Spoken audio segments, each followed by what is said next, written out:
Welcome! In the previous video I have discussed the importance of communication and the three common mistakes that most companies tend to make by not communicating enough or at all, just cutting out a sizable amount of the population that is going to be affected by change, or actually by over communicating.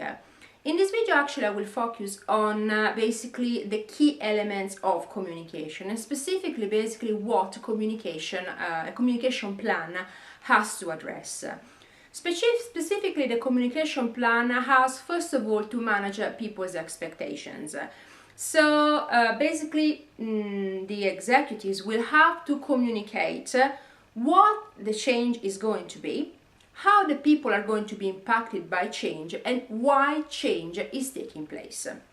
One of the problems that I have actually witnessed is that a lot of companies unfortunately tend to gloss over the negative impact of the change management initiative. So for example, they say, oh well, we are going to merge with company such and such, but nothing is going to change for you. And after the merger, wait just a few weeks and a round of redundancies is announced. Well, this is not going to go down very well. So it's very important to find again a balance in between motivating people and actually helping them to basically move in the direction of the change, but at the same time managing expectations in the correct way. So if there are some negative repercussions, and there are negative repercussions for the employees, tell them. Of course, again, the message will have to be delivered in the correct way. Of course, it's not, oh, you're gonna be sacked. Trust me, there are people that do that. But it's more, saying something along the lines, because of the change management initiative, it will be unfortunate that a restructuring will occur and some employees may be affected by this restructuring. But basically, the reason why we will have to do that is, for example, to grow the profitability of the company, to make our company even more successful, and so on. Of course, you will have to take into consideration the audience and the tone that is more suitable for your company. Another element that some companies tend to gloss over is actually the feedback. So they tend to consider communication in the old way, so a top-down communication, you do this thing, and that's it. Basically, we don't care what you think about it, you just get on with it. And this is not the best way. Again, sometimes it's quite arrogant for executives to think that they know better than anyone else.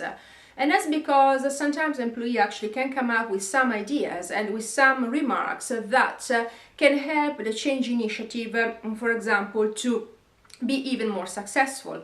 So in some cases it could be that you are implementing a new software and actually the employees can come up with some reasonable questions about, hey, but for example, while you're implementing this new software in this part of the business, well, actually what we have will work much better.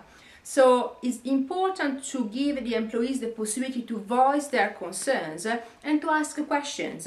Consider that not as a moment of whining and whinging, but actually consider that as a very important tool, first of all, to overcome resistance to change, or actually to diminish it, and most of all, as a possibility to gather extremely important information that will allow you and the company to be even more successful in the change management initiative.